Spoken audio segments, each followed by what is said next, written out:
Hello friends only पेडागो channel को तुम मान को स्वागत। आज मैं पढ़िबा पूर्व आज तो पढ़िबा निहाती भाव आज हम पढ़िबा पाठ्यक्रम प्रस्तुतिर नियम। काले हम पढ़िथिले केंद्रीय पाठ्यक्रम कौन तार वैशिष्ट्य कौन उपादान कौन ए सब पढ़िथिले। आज हम पढ़िबा पाठ्यक्रम प्रस्तुतिर नियम बस ता पूर्व कथा को काली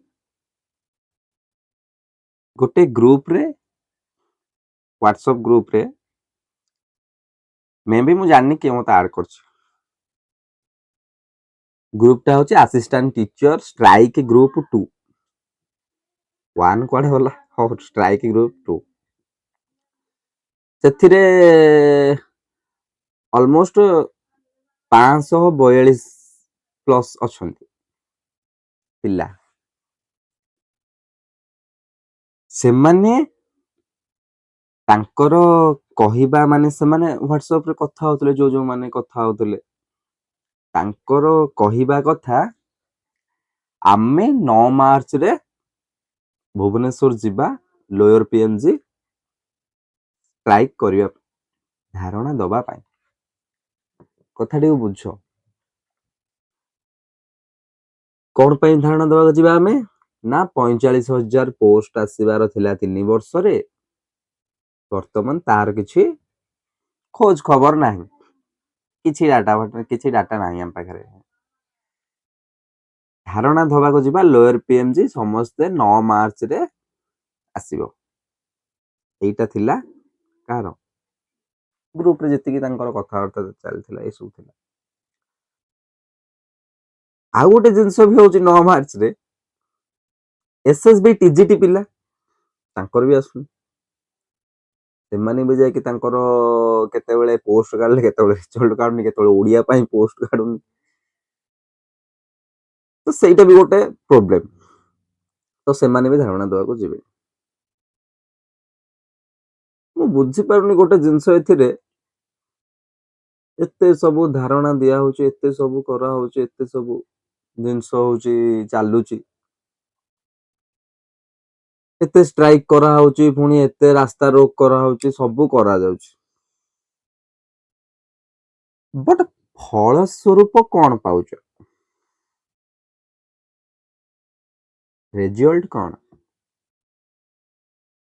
मते का लागुन जे रिजल्ट किछि मिली छल किछि मिलुनी रिजल्ट तमे जदी आजी स्ट्राइक करि दबो मु मना करूनी स्ट्राइक न कले केबे सरकार केबे होची कर्णपात करेनी जे पर्यंत स्ट्राइक न करिवो एपुड न करिवो कर्णपात करेनी एटा भी मु जानि नियति भाबरे तमे तम आड़ प्रचेष्टा नियति भाबरे आमे आम आड़ प्रचेष्टा करिया नियति दरकार नो डाउट किंतु ए जो स्ट्राइक जदी एमिति नॉर्मल स्ट्राइक खाली करि चलिबो किछि फल आसीबो भाबुचो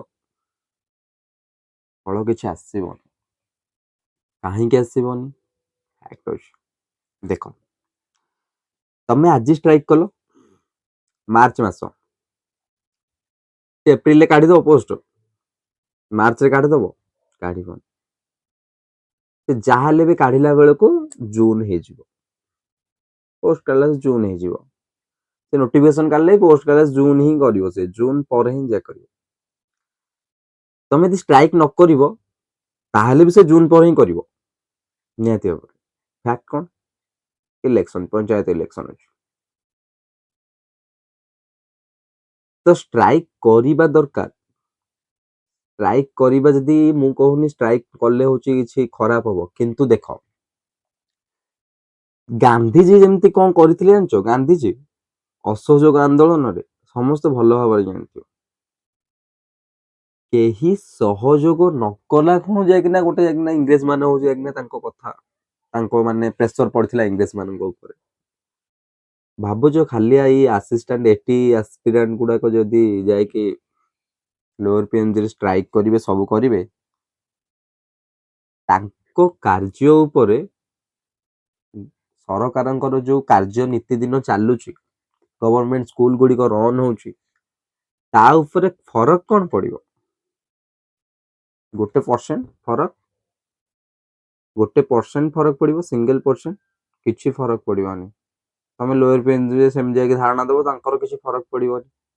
ତାଙ୍କ ସ୍କୁଲ ତ ରନ୍ ହଉଛି, ତାଙ୍କ ଲକ୍ଷ୍ୟ ତାଙ୍କ ଉଦ୍ଦେଶ୍ୟ ତ ପୂରଣ ହେଇପାରୁଛି, ତ ତାଙ୍କର ଯଦି କିଛି ଫରକ ହିଁ ପଡିବନି ତ ତମ କଥାକୁ ସେ ମାନି ନେବେ ବୋଲି ତମେ କେମିତି ଭାବୁଛ?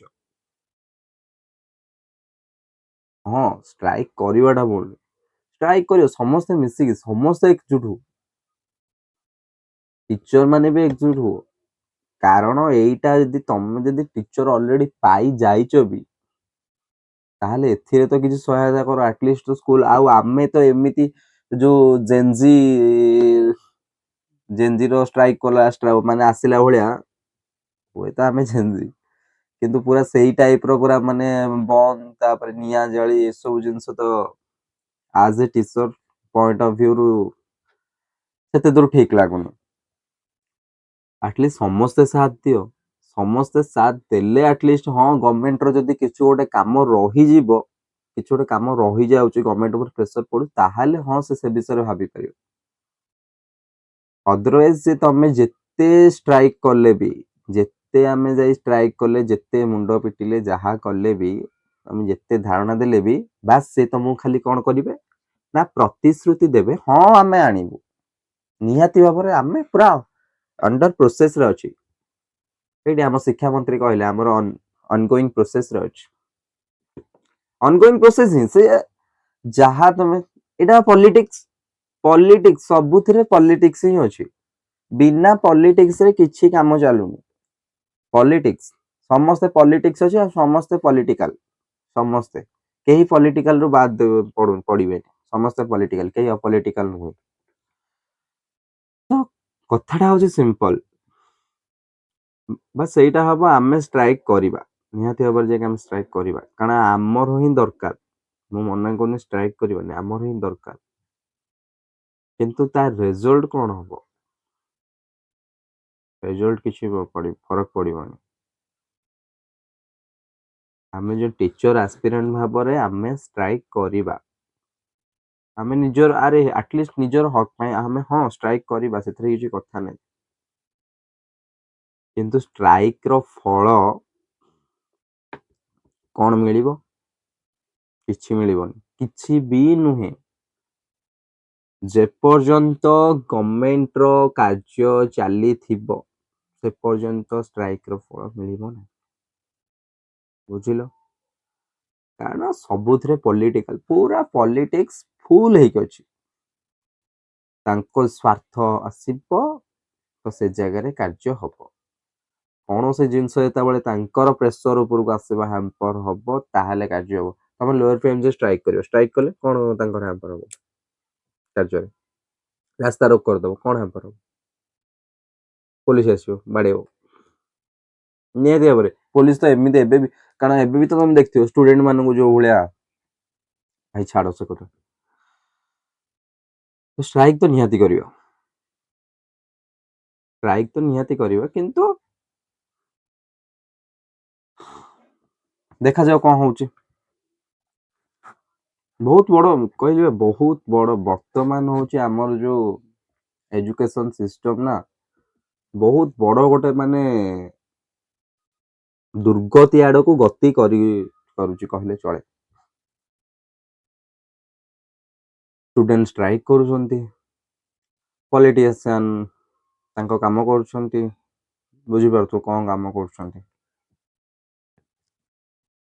ସିମ୍ପଲ କଥା ଗୋଟେ ତମେ ଦେଖିପାରୁନ, ସିମ୍ପଲ କଥା ହଉଛି, ବାହାରେ ତମେ ଯାଉଛ, ବାହାରେ ତ ନିହାତି ଭାବରେ ଦେଖୁଥିବ ରୋଡ ଗୁଡାକ ହେଇଥିବ, ନୂଆ ମାନେ ପୁରା ଭଲ ରୋଡ, କାଚ ଭଳିଆ ରୋଡ, ତାକୁ ଖୋଳିକି ତା ଭିତରେ ପାଇପ୍ କାମ କରୁଥିବେ। ତମର ଯଦି ପାଇପ୍ କାମ କରିବାର ଥିଲା, ୱାଟର ଲାଇନ ନବାର ଥିଲା, ତମର କିଛି ଗୋଟେ ମ୍ୟାପିଂ ନାହିଁ କିରେ, କିଛି ତମର ମ୍ୟାପିଂ ନାହିଁ, କିଛି ତୁମର ପୂର୍ବ ମାନେ ଆଇଡିଆ କିଛି ନାହିଁ ଯେ ଏପଟେ ୱାଟର ଲାଇନ କେମିତି କନେକ୍ସନ ଦିଆହବ, କେମିତି କୋଉ ପଟେ କନେକ୍ସନ ଯିବ, ଏଇଟା ପୂର୍ବରୁ ତମର ପ୍ରଶ୍ନ ନାହିଁ। ରୋଡ ଗୁଡିକ ଖୋଳିଦବ, ମାନେ ରୋଡ ଦେଖ, ତାଙ୍କର ପଇସା ଠକିବାର କଳା ମାନେ ଷ୍ଟ୍ରାଟେଜି ଗୁଡା ସବୁ ଶିଖିବ। କେମିତି ଶିଖିବ? ଗଭର୍ଣ୍ଣମେଣ୍ଟ ହିଁ ଶିଖିବ, ଗଭର୍ଣ୍ଣମେଣ୍ଟ ଶିଖିବ, କିଛି ନାହିଁ, ଖୋଲା ଖୋଲି କଥା ଏସବୁ।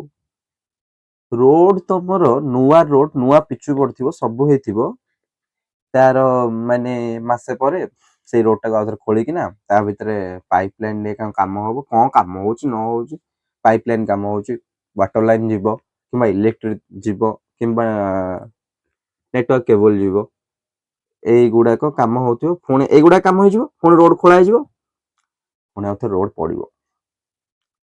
ଏବେ କଣ ହଉଛି ସେମିତି ପଡୁଛି କି ଭାବୁଛି ଆଉ ଜାଣିନୁ ନା ନା, ସେଇଟା ପାଇଁ ବାଲି ଆଉଥରେ ସେ ଯୋଉ ପଥର ପଥର ମାନେ ଘୋଡେଇ ଦେଇକି ତାକୁ ସମାନ କରିଦଉଛନ୍ତି, ସେଇଟା ହେଇଗଲା। ପୁଣି ଆଉଥରେ ପିଚୁ ପଡିଲା, ସେ ଟାଇମ ଲାଗିବ, ଇଲେକ୍ସନ ଫିଲେକ୍ସନ ଆସିଲେ ପିଚୁ ଫିଚୁ ପଡିବ, ପୁଣି ଆଉଥରେ ଇଲେକ୍ସନ ସରିଲେ ପୁଣି ଆଉଥରେ ଖୋଳା ହବ, ସେ ପୁଣି କାମ ହବ ଆଉଥରେ। ତମର ଏତେ ଟାଇପ ର କାମ ହଉଛି କି ତମର ପୂର୍ବରୁ କିଛି କାମ ମାନେ ପ୍ରସ୍ତୁତି ନାହିଁ, ପୂର୍ବରୁ କିଛି ତମର ଆଇଡିଆ, ଗୋଟେ ମେଣ୍ଟାଲ, ଗୋଟେ ଷ୍ଟ୍ରକ୍ଚର, ଗୋଟେ ମ୍ୟାପ ତିଆରି କରିବା, ସେଗୁଡିକ ନାହିଁ। କାହିଁ ପଇସା, ଜନସାଧାରଣଙ୍କ ପଇସାକୁ କାହିଁ ବର୍ବାଦ କରୁଛ, କାହିଁ ଟ୍ୟାକ୍ସ ଗୁଡିକ ଯାଇକିନା କଲେକ୍ସନ ଟ୍ୟାକ୍ସ ଗୁଡିକ କାହିଁ ମାନେ କଣ କହିବ, କଣ କହିବ କୁହ। କହିଲି ବା ଗଭର୍ଣମେଣ୍ଟ ର ମାନେ ଏମିତି ସ୍କିମ୍ ଆସୁଛି, ଗଭର୍ଣମେଣ୍ଟ ଜାଣିନି ଆସ୍ପିରାଣ୍ଟ କେତେ ଅଛନ୍ତି, ଗଭର୍ଣମେଣ୍ଟ ଜାଣିନି। ଆମେ ଯୋଉ କହୁଛେ ଆମେ ଷ୍ଟ୍ରାଇକ କରିବା, ହଁ ଷ୍ଟ୍ରାଇକ କରିବା, ଗଭର୍ଣମେଣ୍ଟ ଜାଣିନି କଣ, ଗଭର୍ଣମେଣ୍ଟ ଠିକ ଜାଣିଛି। ଗଭର୍ଣମେଣ୍ଟ ଜାଣିନି ଯାଇକିନା ଆସ୍ପିରାଣ୍ଟ କେତେ ଅଛନ୍ତି, ଗଭର୍ଣମେଣ୍ଟ ଜାଣିନି କେତେ ବର୍ଷ ହେଲାଣି ଯାଇକିନା ଭ୍ୟାକେନ୍ସି ହଉଛି ଆସିଥିଲା, ତାପରେ କେତେ ଆସ୍ପିରାଣ୍ଟ ହଉଛି ଯାଇକିନା ସେଥିରୁ ବାଦ ପଡିଥିଲେ, କେତେ ହଉଛି ନୂଆ ଅଛନ୍ତି, କେତେ ବର୍ତ୍ତମାନ ନୂଆ ବାହାରୁଛନ୍ତି, କେତେ ଥର ଓଟିଇଟି ହେଲାଣି, କେତେ ପିଲା ରହିଲେଣି, କେତେ ବିଏଡ୍ ପିଲା ଅଛନ୍ତି, କେତେ ଡିଏଲଏଡ୍ ପିଲା ଅଛନ୍ତି, କେତେ ଇନ୍ ସର୍ଭିସ ଟିଚର ମାନେ ଅଛନ୍ତି, କେତେ ଏକ୍ସ ରେଗୁଲାର ମାନେ ଅଛନ୍ତି, ଏମାନେ ସବୁ କେତେ ଅଛନ୍ତି ତାହା ଗଭର୍ଣମେଣ୍ଟ ଜାଣିନି, ଗଭର୍ଣମେଣ୍ଟ ପାଖେ ଡାଟା ନାହିଁ, ସବୁ ଡାଟା ଅଛି। ଆଉ ଆମଠୁ ବେଟର ୱେରେ ଗୋଟେ ଷ୍ଟ୍ରକ୍ଚରରେ ଅଛି, ସଜେଇ ହେଇକି ଅଛି ତାଙ୍କ ପାଖେ ଡାଟା। କେତେ ପିଲା ପରୀକ୍ଷା ଦେବେ ତାହା ବି ଗଭର୍ଣମେଣ୍ଟ ଜାଣିଛି। ଯୋଉ ଷ୍ଟ୍ରାଇକ କରିବା କଥା ହଉଛି ଗଭର୍ଣମେଣ୍ଟ ଜାଣିନି, ଜାଣିଛି। ତାର ଫଳ କଣ ହବ ଗଭର୍ଣମେଣ୍ଟ ଜାଣିନି, ଜାଣିଛି। ତଥାପି ସମସ୍ତେ ଚୁପ୍। ଛାଡ଼ ସେ କଥା ଛାଡ଼, ଆମେ ପଢିବା, ବାସ୍ ପଢି ଚାଲ, ତାପରେ ଯାହା ହବ ଦେଖିବା। ତ ଆଗରୁ ଆମେ ପଢୁଥିଲେ କେନ୍ଦ୍ରୀୟ ପାଠ୍ୟକ୍ରମ, କେନ୍ଦ୍ରୀୟ ପାଠ୍ୟକ୍ରମ କୋର କରିକୁଲମ, ତା ବିଷୟରେ ଆମେ ପଢିଲେ, ତା ବୈଶିଷ୍ଟ୍ୟ ପଢିଲେ, ତାର ଉପାଦାନ ପଢିଲେ, କେନ୍ଦ୍ରୀୟ ପାଠ୍ୟକ୍ରମ କଣ ପଢିଲେ, ତା ଡେଫିନେସନ ପଢିଲେ, ଫାଉନ୍ସ ଆଉ ବୋସିଂ କଣ କହିଥିଲେ ତା ବି ପଢିଲେ, ଆଣ୍ଡରସନ କଣ କହିଥିଲେ ତା ବି ପଢିଲେ, କାସୱେଲ କଣ କହିଥିଲେ ତା ବି ପଢିଲେ, ସବୁ ଆମେ ପଢି ଦେଇଛୁ। ଆଗରୁ ଆମେ ପ୍ରକାରଭେଦ, ଉପାଦାନ ଏସବୁ ପଢି ଦେଇଛୁ। ଏବେ ଆସିଲା ପାଠ୍ୟକ୍ରମ ପ୍ରସ୍ତୁତିର ନିୟମ। ପାଠ୍ୟକ୍ରମ ପ୍ରସ୍ତୁତିର ନିୟମ କଣ? ନିୟମ ଦେଖ, ମୁଁ ଏଇ ଯୋଉ ଚାପ୍ଟରଟା ପଢିବା ପୂର୍ବରୁ ଏସବୁ କଥା କଣ ପାଇଁ କହିଲି, ଏଠି ବି ପାଠ୍ୟକ୍ରମ ପ୍ରସ୍ତୁତି କଲା ପୂର୍ବରୁ, କରିକୁଲମ ପ୍ରସ୍ତୁତ କଲା ପୂର୍ବରୁ କିଛି ରୁଲ ରେଗୁଲେସନ ରହୁଛି।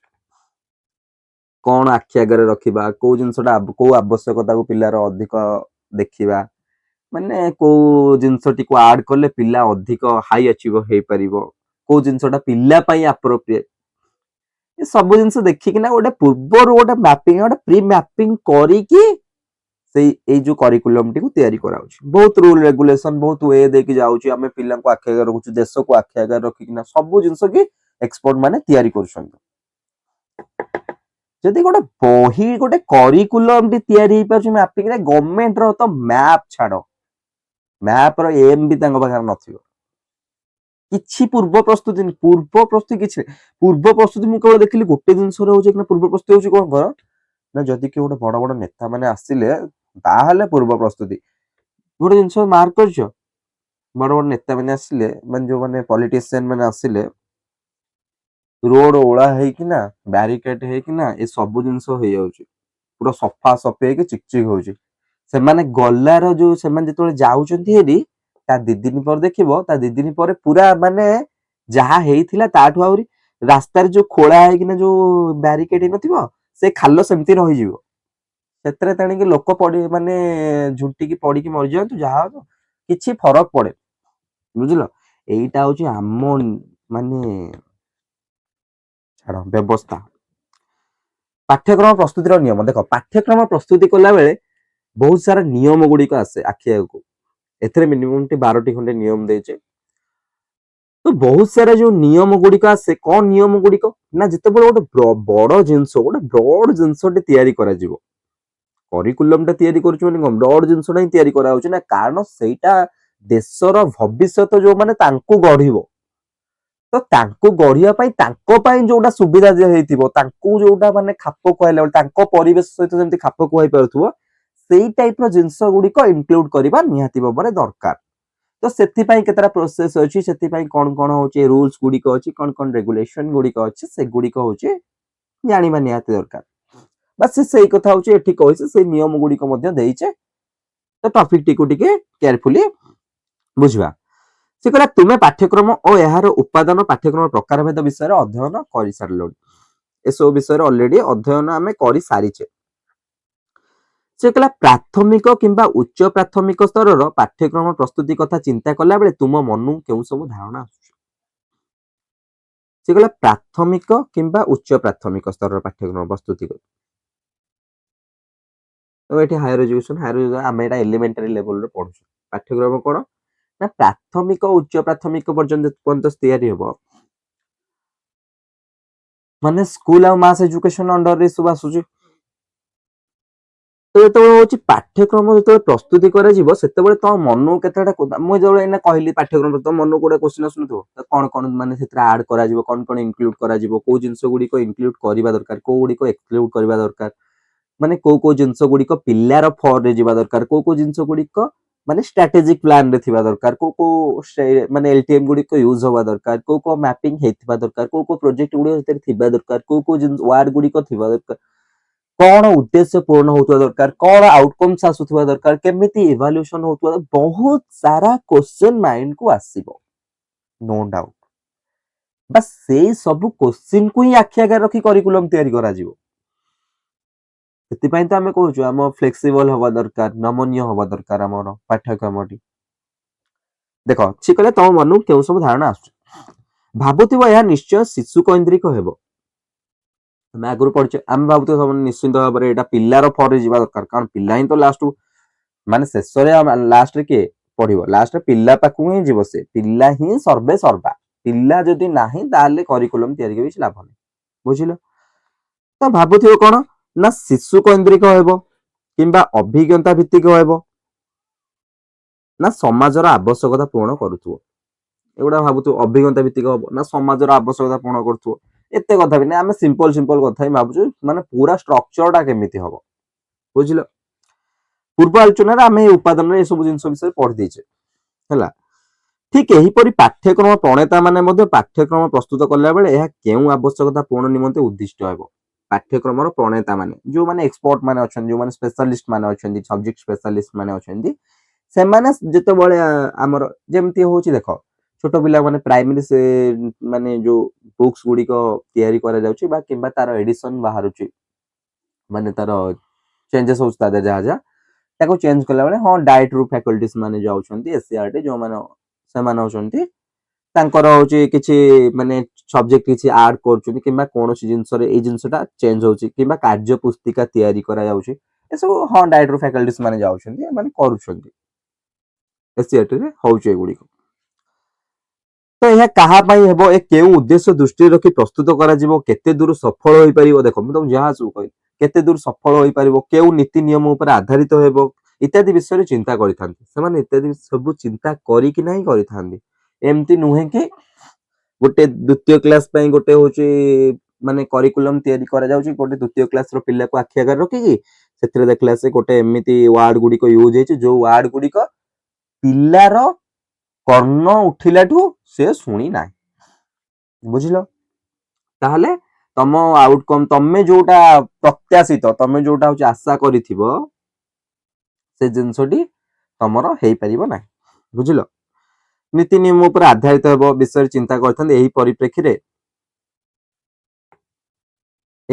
आस पाठ्यक्रम प्रस्तुत कले केउ सब नियम ऊपर दृष्टि देबा प्रथम आसला शिशु केंद्रिक नियम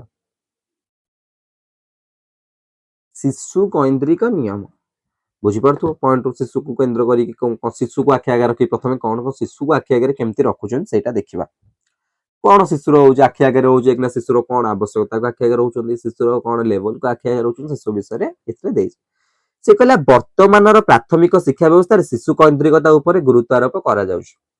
जातीय शिक्षा नीति 1986 दर्शा जाए स्तर में शिक्षा शिशु कैंद्रिक और कार्यभित्तिक होगा आवश्यक। मान देख से कहला शिशु कैंद्रिक हवा दरकार कार्यभित्तिक होगा भी दरकार मान से एक्टिविटी बेस्ड हवा दरकार child centric with activity based हवा दरकार। एणु पाठ्यक्रम प्रस्तुत कले शिशुर आशा आकांक्षा सामर्थ्य आवश्यकता तथा परिवार को दृष्टि रखा आवश्यक। बुझिल शिशुर आशा आकांक्षा तार सामर्थ्य तार आवश्यकता विथ परिवार को ता फैमिली बैकग्राउंड को भी दृष्टि रखा दरकार। देख दृष्टि रखा अर्थ तो माने बुझ ना कौन माने कौन गोटे पिला को एमती दृष्टि ना सब मन था एवरेज को से नहीं एवरेज एवरेज माने मॉडरेट को नहीं के जाई थाए मॉडरेट को नहीं ना बेसी होची माने माने पूरा लो लेवल को नहीं कि किंबा पूरा हाई अचीवर नहीं से मॉडरेट को नहीं कि ना गोटे थिंकिंग प्रोसेस मान थॉट प्रोसेस कि साइकोलॉजिस्ट मान थे भी थांती जो माने होची एजुकेशनलिस्ट माने से माने मध्य मत देई थांती से एई टाइप रो हेतिबा दरकार। केउ बयस रे शिशुर विकास पई केउ स्तर को उन्नीत हुए और सेही अवस्था रे शिशु विकास रो साधारण लक्षण कोन ताहा विचार को नहीं पाठ्यक्रम प्रस्तुत कराइଥାଏ ठीक है ताने प्रति पिला माने पिला ता परिवार को न पिला घर को जाके बुल्ली के जिबे ना बुल्ले को जिबे ना कोन नहीं देखंती एई प्रकृत रे आम सोसाइटी रे गोटे पिलाटार मन कर जदी एवरेज पिलाटा एया तार फैमिलीटा सेते इकोनॉमिकली स्ट्रांग न थांदी तो फैमिली रे तार एई भली प्रेशर होतुबो एई भली जिंस तो एई सब जिंस को आखि आगे रखी गोटे फ्लेक्सिबल करिकुलम टी तैयारी करा जाय बुझलो। तापर असला समाज बा गोष्ठी केंद्रिक समाज बा गोष्ठी केंद्रिक कोन पिला गला शिशु केंद्रिक आमे पढिले नियम समाज बा गोष्ठी केंद्रिक नियम कोन ना विद्यालय और समाज बा गोष्ठी परस्पर अंगांगी भाव जड़ित विद्यालय समाज बा गोष्ठी परस्पर अंगांगी भाव जड़ित कारण देख आमे कहिबा पिलाटीर गोटे छोट एनवायरनमेंट होची विद्यालय विद्यालय होची ता पई गोटे दुनिया तार गोटे दुनिया होची विद्यालय तो समाज गोष्ठी रे से जहा भी करे सेटा विद्यालय रु प्रायतः विद्यालय रु से शिखी थाए से कारण विद्यालय रु मन कर शिखिला हो गोटे बही रे कोन गोटे जिंस रे लिखा है सेटा होची से तार दैनंदिन जीवन में समाज गोष्ठी से अप्लाई कर दोछ पिलाटी छोट पिलाटी ने से स्कूल पिला से तो संग कहू ना बाहर लोग जदी गोटे भलो काम करलो हां ता स्कूल में सिखा होची ना ता स्कूल होची ए सब जिंस गुडी को सिखा होची माने संस्कार जहा संस्कार गुडी को सिखा होची ता विद्यालय और गोष्ठी दीटा जाक परस्पर अंगांगी भाव जड़ित अछंती केही का को अलगा होची करा जाउनी दी जण जाक जड़ित ही रहउछंती तेणु पाठ्यक्रम प्रस्तुति बेले गोष्ठी जीवन सहित समन्वित पाठ्यक्रम प्रस्तुत हेबा आवश्यक गोष्ठी जीवन तार जेमति से बढ़ुची से याको देखि आखि आगे रखी पाठ्यक्रम प्रस्तुत हेबा दरकार कारण व्यक्तिर व्यक्तिगत जीवन सहित सामाजिक जीवन सम परिमाण रे विकसित हेबा वांछनीय तार देख तार व्यक्तिगत जीवन तार पर्सनल डेवलपमेंट सहित तार होची सोशल डेवलपमेंट भी एका संगरे होची साइमल्टेनियसली जीवा दरकार भी कारण एटा कंपलसरी शिशुर सामाजिक आचरण जे मन कर तार पर्सनल डेवलपमेंट होची तार सोशल डेवलपमेंट हेई पारनी ताल से कोन हो जंगल रही रही बढ़िबो ना कोन जंगल रही तार जंगल एनवायरनमेंट सोशल डेवलपमेंट जेमती तार सेमती हे जिवो बुझिलो। मुगलीर उदाहरण शिशुर सामाजिक आचरण परिप्रकाश निमित्त पाठ्यक्रम गोष्ठी केंद्रिक हेबा दरकार पाठ्यक्रम कौन ना गोष्ठी केंद्रिक हेबा दरकार शिशुर विकास और आशा आकांक्षा पूर्ण पाई समाज रे जेपरि विद्यालय परिकल्पना करायछि सेहीपरि समाजर आशा आकांक्षा और आवश्यकता पूर्ण करिया पे शिशु भितर अंगीकार रहिबा पाठ्यक्रम अभिमुख्य हेबा उचित बुझिलो। पाठ्यक्रम अभिमुख्य कौन हेबा उचित ना पिलाटी जेमिति तमे दृष्टि रखी करूथलो समाज बा गोष्ठी सेमती आशा आकांक्षा आवश्यकता को दृष्टि रखी मध्य तमे सेही भले होची डेवलप करिवो पाठ्यक्रम को सेतिबे सामाजिक मूल्यबोध मनोवृत्ति कौशल आदि पाठ्यक्रम अंगीभूत हेबा आवश्यक मान सामाजिक मूल्यबोध मान सोशल वैल्यूज गुडी को कोन कोन रहबा दरकार तार होची माने कौशल गुडी को कोन रहबा स्ट्रेटजी गुडी को कोन रहबा दरकार ए सब जिंस गुडी को प्रत्येक स्तर में गोष्ठी सर्वेक्षण समाज सेवा आदि को पाठ्यक्रम एक प्रमुख अंग बोली विचार करा जिबा आवश्यक बोली कोठारी आयोग कोठरी देखाई जाइए एटा कोठारी आयोग सुपारिश करथिले केबे 1964 and 66 ବୁଝିଲ କୋଠାରୀ ଆୟୋଗ ସୁପାରିଶ କରିଥିଲେ। ଏବେ ଆସିଲା କର୍ମକୈନ୍ଦ୍ରିକ। କର୍ମକୈନ୍ଦ୍ରିକ ଅର୍ଥ କଣ? ପିଲାଟି ଯାହା ଶିଖିବ ଏଥିରୁ କିଛିଟା ଆଟଲିଷ୍ଟ ଭବିଷ୍ୟତରେ ଯଦି କିଛି କରିବ ତାହେଲେ ଯାଇକିନା ସେଟା କିଛି ଶିଖିଥିବା ଦରକାର, ତା ବିଷୟରେ କିଛି ଅଳ୍ପ ଅଧିକ ଜାଣିଥିବା ଦରକାର। ଶିଶୁ ପାଇଁ ବିଭିନ୍ନ ପ୍ରକାର କ୍ରିୟାକଳାପ ପାଠ୍ୟକ୍ରମରେ ସ୍ଥାନିତ ହେବା ଆବଶ୍ୟକ। ଯେମିତି ଆମେ ଯଦି ହାୟର ଏଜୁକେସନ ଦେଖିବା ଭୋକେସନାଲ ଏଜୁକେସନ ଯେମିତି ଗୋଟେ ଏକ୍ସାମ୍ପଲ, କିନ୍ତୁ ଏଇଟା ହଉଛି ଲୋୟର କଥା କୁହାଯାଉଛି ଏ ଜାଗାରେ। ଆଗ୍ରହ, ସାମର୍ଥ୍ୟ, ରୁଚି, ଅଭିବୃଦ୍ଧି ଓ ବିକାଶର ସ୍ତର ଅନୁସାରେ ଏହି କାର୍ଯ୍ୟକଳାପ ଗୁଡିକ ପାଠ୍ୟକ୍ରମରେ ସ୍ଥାନ ପାଇବ। ଏହି ପ୍ରକ୍ରିୟା ଗୁଡିକ ସୃଜନଶୀଳ ଓ ଯୋଜନାବଦ୍ଧ ହେବା ଆବଶ୍ୟକ। ଦେଖ ଏଠି ବି ସେ ଦଉଛି ଏହି କ୍ରିୟା ଗୁଡିକ ସୃଜନଶୀଳ ଓ ଯୋଜନାବଦ୍ଧ ହେବା ଆବଶ୍ୟକ। ପ୍ରି ପ୍ଲାନିଂ ଥିବା ଦରକାର, ଏଥିରେ ମାନେ ଯୋଜନା ପ୍ଲାନିଂ ହଉଥିବା ଦରକାର।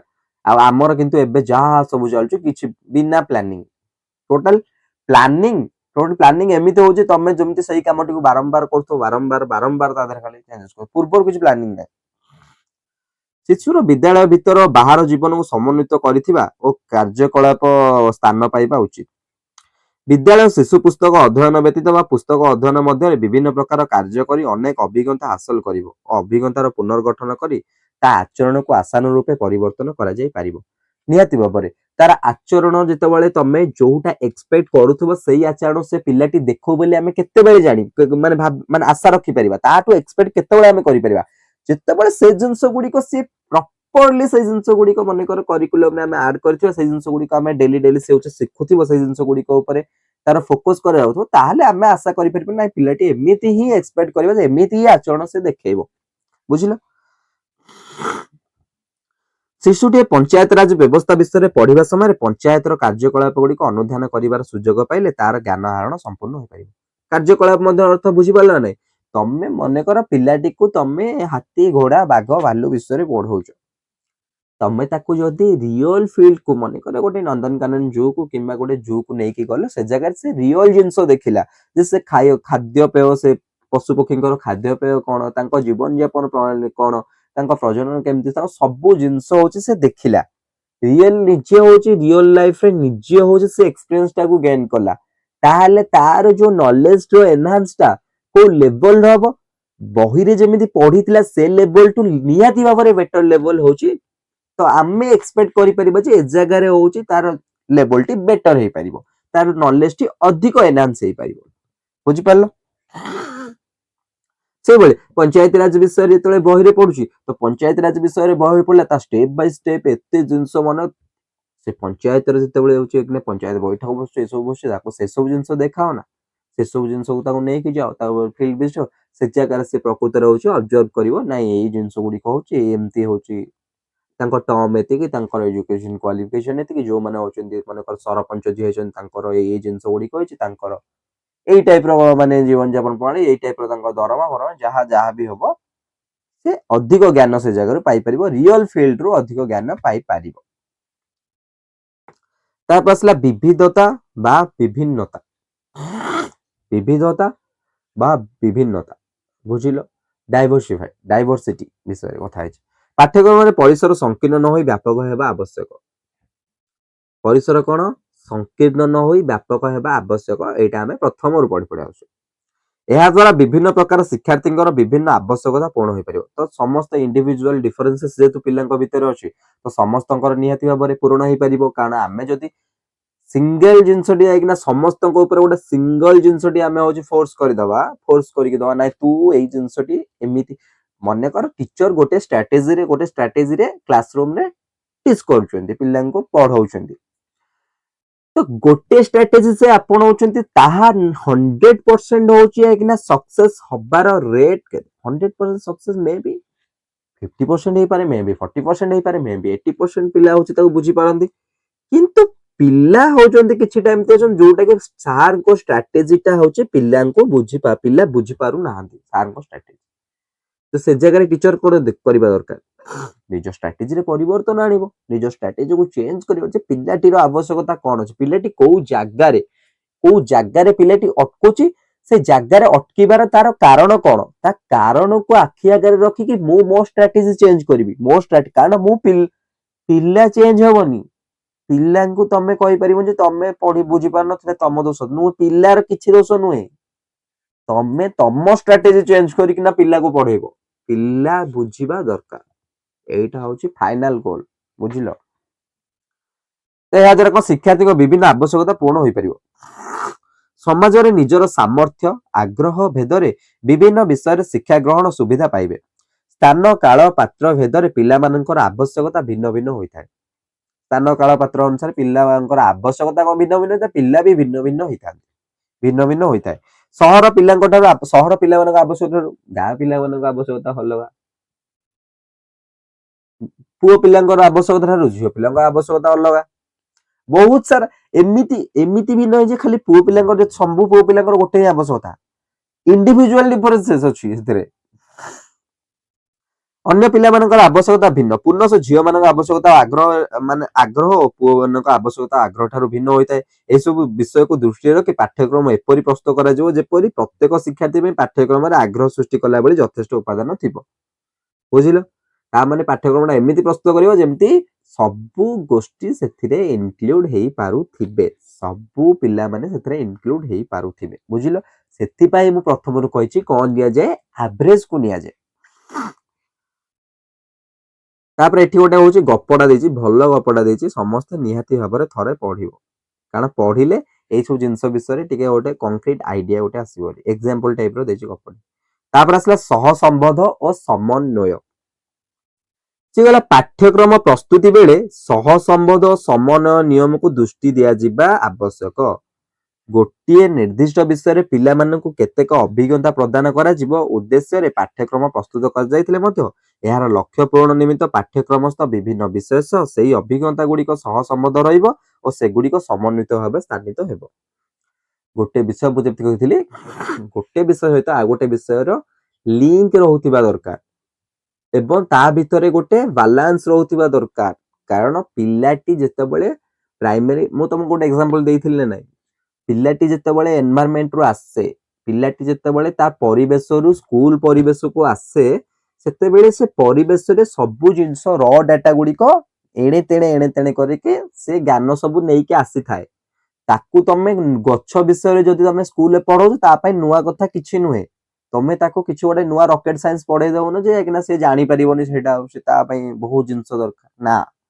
ତମେ ତାକୁ ଯଦି ଗଛ ବିଷୟରେ ପଢେଇବ, ତମେ ତାକୁ ଯଦି ଗଛର ଷ୍ଟ୍ରକ୍ଚର ବିଷୟ କହୁଛ, ସେଇଟା ପିଲା ପାଖରେ ଅଲରେଡି ସେ ପିଲା ଜାଣିଛି, ପିଲା ସ୍କିମାରେ ଅଲରେଡି ସେ ଜିନିଷ ଏକ୍ଜିଷ୍ଟ କରୁଛି। ବାସ୍ ତମେ ତାକୁ ଗୋଟେ ଷ୍ଟ୍ରକ୍ଚର ଦଉଛ। ଗୋଟେ ମନେକର ପ୍ରଥମେ ହଉଛି, ହଁ ତଳ ଆଡୁ ଯଦି ଆମେ ଗଛ ଯଦି ପୁରା ମାନେ ମାଟି ତଳ ଆଡୁ ଦେଖିବା, ପ୍ରଥମେ ରୁଟ ପାର୍ଟ ଅଛି, ତାପରେ ସୁଟ ପାର୍ଟ ଅଛି। ତ ଏମିତି ତମେ ଗୋଟେ ଷ୍ଟ୍ରକ୍ଚର ଦଉଛ। ପିଲା, ହଁ ପିଲା ଜାଣିଛି ଏଇଟାକୁ ପତ୍ର କହନ୍ତି, ପିଲା କିନ୍ତୁ ଯାଇକିନା ହଁ ତମେ ତାକୁ ପଢେଇଲ କଣ, ନାଇଁ ପତ୍ର ଦ୍ଵାରା ଗଛ ତାର ଖାଦ୍ୟ ପ୍ରସ୍ତୁତ କରିଥାଏ। ତମେ ହଁ ପିଲାଟିକୁ ତମେ ତା ଡାଟାରୁ ହିଁ, ତମେ ତା ଡାଟାରେ ହିଁ ଯାଇକିନା କିଛି ଜିନିଷ ଗୁଡିକ ଆଡ କରୁଛ ଏବଂ ସେ ଆଡ ହେଇଥିବା ଜିନିଷ ଗୋଟେ ଷ୍ଟ୍ରକ୍ଚରାଲ ୱେରେ ରହୁଛି। ବୁଝିଲ? ପିଲାକୁ ତମେ କିଛି ପୁରା ନୂଆ ପୁରା ଯୋଉ ଶିଖେଇ ଦଉନ ଯେ ପିଲା ହଉଛି ପୁରା ନୂଆ, ପିଲା ପାଇଁ କିଛି ନାହିଁ, ପିଲା ଜାଣିଥାଉଛି। ପିଲା ଯେତେବେଳେ ତାର ଏନଭାରମେଣ୍ଟ ଆସୁଛି, ବହୁତ ଡାଟା ବହୁତ ନଲେଜ ନେଇକି ହିଁ ଆସୁଥାଏ, ବହୁତ ଅଭିଜ୍ଞତା ନେଇକି ଆସୁଛି, ଏକ୍ସପିରିଏନ୍ସ ନେଇକି ଆସୁଛି ପିଲା। ତ ସେଇ ଜାଗାରେ କହିଲେ ପାଠ୍ୟକ୍ରମ ପ୍ରସ୍ତୁତି ସମୟରେ ବି ମଧ୍ୟ କଣ କରାଯାଏ, ପାଠ୍ୟକ୍ରମ ପ୍ରସ୍ତୁତି ସମୟରେ ପାଠ୍ୟକ୍ରମ ବିଭିନ୍ନ ବିଷୟ ଗୁଡିକ ଯୋଉ ଅଛି ତାର ଅଭିଜ୍ଞତା ଗୁଡିକ ତା ଭିତରେ ସହସମ୍ବନ୍ଧ ସମନ୍ୱୟ ରହିବା ଆବଶ୍ୟକ ବୋଲି ସେଇଟା କହିଲେ। ଫଳରେ ଶିଶୁର ସର୍ବାଙ୍ଗୀନ ବିକାଶ ସମ୍ଭବ ହୋଇପାରିବ ଓ ଜ୍ଞାନର ଅଖଣ୍ଡତା ବଜାୟ ହେବ। ଉଦାହରଣ ସ୍ୱରୂପ ପ୍ରଥମ ଶ୍ରେଣୀର ଟୁନାଟୁନି ବିଷୟ ଭାଷା ପରିବେଶ ଅଧ୍ୟୟନ ଗଣିତକୁ ସମନ୍ୱିତ କରାଯାଇଛି। ଟୁନାଟୁନି ବିଷୟରେ ଭାଷା ଅଛି, ପରିବେଶ ଅଛି, ଗଣିତ ମଧ୍ୟ ଅଛି, ଦିଟା ଯାକ ପୁରା ତିନିଟା ଯାକ ପୁରା ଆଡ ହେଇକିନା ଅଛି। କାରଣ କେମିତି ଆଡ ହେଇକିନା ଅଛି ନା, ପିଲାଟି ହଉଛି ଯେତେବେଳେ ପିଲା କିନ୍ତୁ ସେତେବେଳେ କଣ ପାଇଁ ଆଡ କରାହେଇକି ଦିଆହେଲା, ପ୍ରଥମ କ୍ୱେଶ୍ଚିନ୍ ଏଇଟା ନା, ଏଥିପାଇଁ ଆଡ କରିକି ଦିଆହେଲା ଯେ ପିଲା ଯଦି ବାହାରେ 5ଟି ଗଛ ଦେଖୁଛି, ପିଲା ଯଦି ଗଛ ଦେଖୁଛି, ତାହେଲେ ସେ ଗଛଟି ହଉଛି କଣ, ମନେକର ସାଇନ୍ସର ପାର୍ଟ ବୋଲି ସେ କେବେ ଭାବୁନି। ସେ ମନେକର ଏନଭାରମେଣ୍ଟର ପାର୍ଟ ବୋଲି ସେ କେବେ ଭାବୁନି, ଗଛ ଦେଖିଲା ଏନଭାରମେଣ୍ଟର ପାର୍ଟ। ମନେକର ପିଲାଟି ଯଦି ବାହାରେ କିଛି ଜିନିଷ ଗୋଟେ ଗଣୁଛି, ମାନେ ସେ ଚିତ୍ରରେ କଣ କଣ ମାନେ ଚିତ୍ରରେ କେତୋଟି ପତ୍ର ଅଛି ଗଣ, ପତ୍ରଟି ଗଣୁଛି, ସେଇଟା ଗଣିତର ପାର୍ଟ ବୋଲି ପିଲା ଭାବୁନି। ପିଲା ବାସ୍ ତାକୁ ଲାଗୁଛି ହଁ ପତ୍ରଟା ଗଣୁଛି।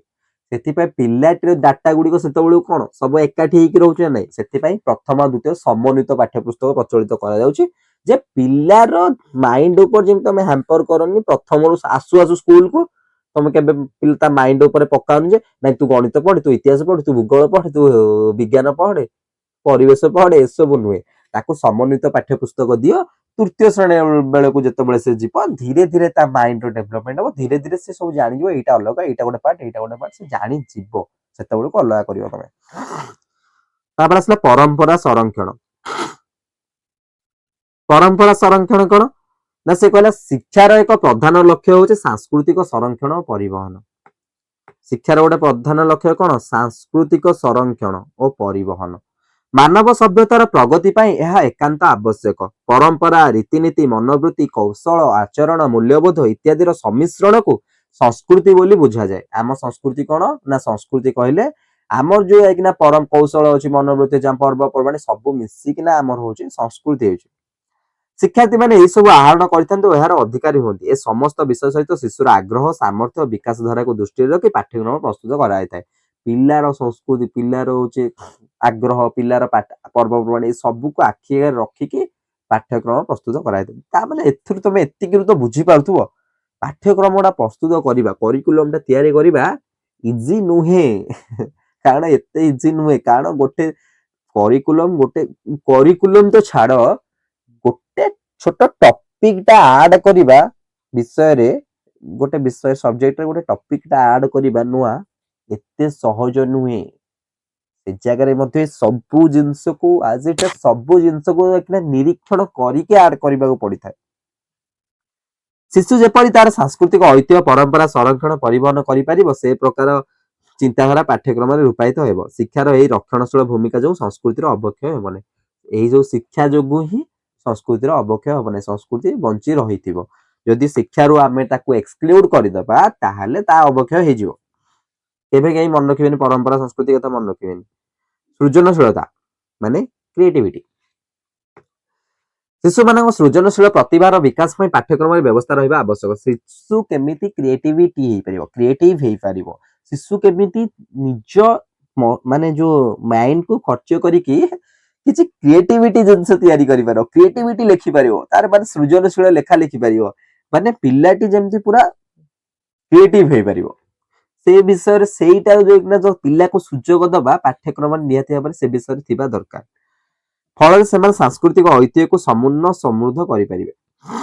ଗୋଟିଏ ପ୍ରଗତିଶୀଳ ସମାଜ ସୃଷ୍ଟି କରିବା ପାଇଁ ସାଂସ୍କୃତିକ ପରମ୍ପରାର ମୌଳିକତା ରକ୍ଷା କରିବାକୁ ଆଗକୁ ବଢିବାକୁ ହୁଏ। ଉପଯୁକ୍ତ ପାଠ୍ୟକ୍ରମ ଶିକ୍ଷାରେ ଏହି ପ୍ରଗତିଶୀଳ ଭୂମିକାକୁ ତ୍ୱରାନ୍ୱିତ କରିପାରିବ। ଗୋଟେ କ୍ୱେଶ୍ଚିନ୍, ଆମ ଯୋଉ ମାଇଣ୍ଡର କୋଉ ସାଇଡଟା କ୍ରିଏଟିଭିଟି, କୋଉ ସାଇଡଟା ଲଜିକାଲ, କୋଉ ସାଇଡଟା ଲଜିକାଲ ଥିଙ୍କିଂ କରେ, କୋଉ ସାଇଡଟା କ୍ରିଏଟିଭିଟି କରେ, ଅଲରେଡି ମୁଁ ଆଗରୁ କହିଛି। ତ ଅଲରେଡି ସେଇଟା ହଉଛି କମେଣ୍ଟ ବକ୍ସରେ କହିବ। ଦୂରଦୃଷ୍ଟି। ସେ କହିଲା ପାଠ୍ୟକ୍ରମ ଏପରି ପ୍ରସ୍ତୁତ ହେବ ଯେଉଁଥିରେ ପିଲାମାନଙ୍କ ସାମ୍ପ୍ରତିକ ଜୀବନର ଆଶା ଆକାଂକ୍ଷା ସହିତ ଭବିଷ୍ୟତ ଜୀବନର ଆଶା ଆକାଂକ୍ଷା ଓ ଆବଶ୍ୟକତା ମଧ୍ୟ ପ୍ରତିଫଳିତ ହେବ। ପିଲାବେଳେ ହଉଛି ସ୍କୁଲରେ ପଚାରନ୍ତିନି, ଆଚ୍ଛା ତୁ ଠିଆ ହେଇ କହିଲୁ ବଡ ହେଲେ ତୁ କଣ ହବୁ? କିଏ କହୁଥିବ ମୁଁ ଡକ୍ଟର ହେବି, କିଏ କହୁଥିବ ମୁଁ ଇଞ୍ଜିନିୟର। ପ୍ରାୟତଃ ପିଲା ଡକ୍ଟର, ଇଞ୍ଜିନିୟର, ପୋଲିସ ଏଇ ତିନୋଟି ହଉଛି କେବଳ ହଉଛି ପ୍ରଫେସନ ଦୁନିଆରେ ଅଛି। କାହିଁ କିଏ ହଉଛି ମୁଁ ତ କେବେ ଶୁଣିନି କିଏ କହେ ନାହିଁ ମୁଁ ଟିଚର ହେବି। ଏଇଟା କାହିଁ ମୁଁ ତ ଆଜି ଶୁଣିନଥିଲି କେବେ ଛୋଟ ପିଲା କେବଳ ଡକ୍ଟର, ଇଞ୍ଜିନିୟର। ସେ କାରଣ କଣ ଦେଖ, ପିଲାଟି କହିବାର କାରଣ କଣ, ପିଲାଟି ପ୍ରାୟତଃ ସେଇମାନଙ୍କୁ ହିଁ ତା ସରାଉଣ୍ଡିଂରେ ହଉଛି ସେମାନଙ୍କୁ ଆଇଡେଣ୍ଟିଫାଇ କରିପାରିଥାଏ। ଡକ୍ଟରକୁ ଆଇଡେଣ୍ଟିଫାଇ କରିପାରିଥାଏ, ପୋଲିସକୁ ଆଇଡେଣ୍ଟିଫାଇ କରିପାରିଥାଏ। ଇଞ୍ଜିନିୟରଟା ଏଇଟା ତ ଟ୍ରେଣ୍ଡ ଚାଲିଛି। ମାନେ ଏଇଗୁଡିକ ହଉଛି କଣ ନା ପିଲା ଏଇ ତିନୋଟି ଜିନିଷ, ପ୍ରାୟତଃ ପିଲା ଏଇ ତିନୋଟି ଜିନିଷ ଡକ୍ଟର, ଇଞ୍ଜିନିୟର, ପୋଲିସ ଏଇଗୁଡିକ ଜିନିଷ କହିଥାଏ। ତ ଦୂରଦୃଷ୍ଟି ଅଛି କଣ କହିଲା, ଦୂରଦୃଷ୍ଟି କହିଲା ପିଲାର ଆଶା ଆକାଂକ୍ଷା, ପିଲାର ଭବିଷ୍ୟତର ଦୂରଦୃଷ୍ଟିକୁ ଆଖି ଆଗରେ ରଖି ପାଠ୍ୟକ୍ରମରେ ହଉଛି ସେଇ ଜିନିଷ ଗୁଡିକ ଇନକ୍ଲୁଡ କରିବା ଦରକାର, ଯୋଉଟା କି ପିଲାର ମସ୍ତିଷ୍କ ଉପରେ ଗୋଟେ ପ୍ରଭାବ ପକାଇବ। କାରଣ ଶିଶୁ ଆଜି ଯାହା ପଢୁଛି କାଲି ତାହା କାମରେ ଆସିବ। ଦେଖିଲ ଏଠି ଡାଇରେକ୍ଟ ସେ କହିଲା, କାରଣ ଶିଶୁ ଆଜି ଯାହା ପଢୁଛି କାଲି ତାହା କାମରେ ଆସିବ। କିନ୍ତୁ କାମରେ ଆସିଲା ବେଳକୁ କଣ ଅବସ୍ଥା ହଉଛି ତମେ ଦେଖୁଛ। 9 ମାର୍ଚ୍ଚରେ ଷ୍ଟ୍ରାଇକ, आ पिला कौन देख तमें एते सिंपल कथा जदि एते गोटे टीचर पोस्ट पाई तमें एते होची जिंस एते परीक्षा दे दे आसलो एते सब करी पुणी स्ट्राइक करिवो पुणी तमें ताको मार पिटी पुणी ताको थाना रे रखिलो पुणी एमती हला स्ट्राइक कलो पोस्ट आसुनी को टीचर केबे तार पिला को कहिवो तो भविष्य रे गोटे टीचर हबो कहिवो कहिवोनी केबे कारण ये जो व्यवस्था अवस्था सबु दुरावस्था एथिरे ज्ञान कौशल अभिज्ञता आदिर अभिवृद्धि संबंधी एपरि व्यवस्था रहिबो जहा द्वारा भविष्यत रे सेमानकर समयोजन सामर्थ्य विकसित हेबो आजिर शिशु आसंता कालीर नागरिक तेणु आसंता कालीर समस्या समाधान पई पाठ्यक्रम व्यवस्था रहिबा आवश्यक सूचना पाठ्यक्रम पणिता मानक भविष्यत समाजर स्पष्ट चित्रटे अंकन करबाको हेबो ओ भविष्यतर आवश्यकता को चाहि पाठ्यक्रम प्रस्तुत करबाको पड़िबो बुझिलो तापर असला नमनीयता फ्लेक्सिबिलिटी पाठ्यक्रम फ्लेक्सिबिलिटी कही समाजर आशा आकांक्षा और आवश्यकता द्रुत परिवर्तन घटुची तेणु पाठ्यक्रम स्थानित विषय मान अपरिवर्तनीय बा अनमनीय हेबा उचित नुहे समाजर आवश्यकता माने शिक्षार्थी आवश्यकता अनुଯାयी पाठ्यक्रम परिवर्तन सुजोग रहिबा आवश्यक पाठ्यक्रम कौन परिवर्तन सुजोग रहिबा आवश्यक पाठ्यक्रम परिचालना शिक्षकों औपचारिकतार मुक्त रहिबाकु हेबो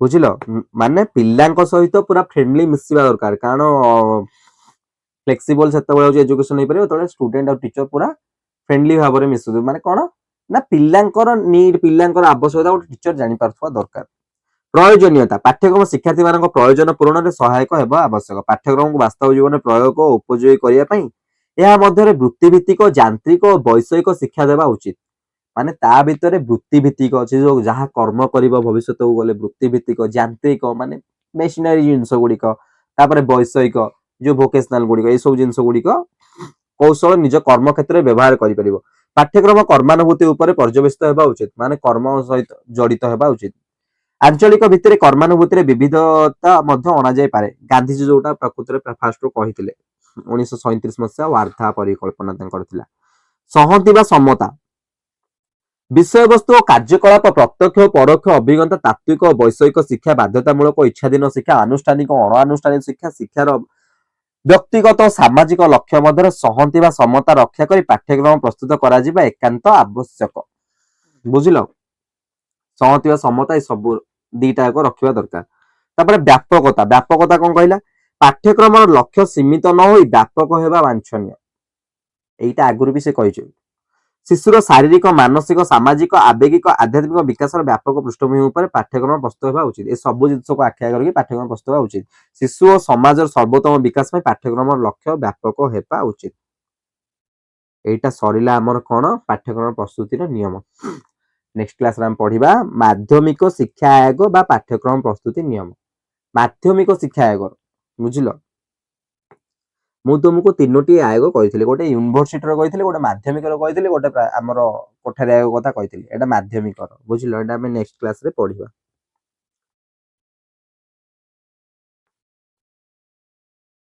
तो आजिर क्लास रे कहार कोन डाउट रहिला डाउट तो किसी नथियो भाबुची डाउट कहार कोन रहिला निहाती कमेंट बॉक्स रे पचारिबो आजिर क्लास टिके बड़ होई गेलानी तो रिकैप जल्दी जल्दी आम करदे आम हूँ आज पढ़ले पाठ्यक्रम प्रस्तुत नियम नियम अर्थ कौन जो मैंने एक्सपर्ट जो मैंने स्पेशलिस्ट मैंने अच्छे से कौ जिनस गुड़िक आखि आगे रखी कौ जिनस कौ नियम गुड़िक दृष्टि रखी पिलांकर कौन आवश्यकता आशा आकांक्षा सामर्थ्य आज सबको दृष्टि रखी पाठ्यक्रम प्रस्तुत करि यही पाठ्यक्रम प्रस्तुत करने आम 12टी नियम पढ़ले से 12टी जाक नियम आम भल भाव बुझिले शिशु केन्द्रिक नियम थिला अभिज्ञतार नियम थिला ये सब सामर्थ्यता थिला नमनीयता थिला तापर व्यापकता थिला ये सब जिनस विषय आम सहसंबंध समन्वय सृजनशीलता ये सब विषय आम पढ़ले बास तमें आ गोटे थर पढ़ पढ़ले यहाँ आराम से हो बुझीज मन रही यहीटा थिला आज आमर क्लास तो पुणी थे नेक्स्ट क्लास देखा तो जय जगन्नाथ आज क्लास को वाइंड अप करवा।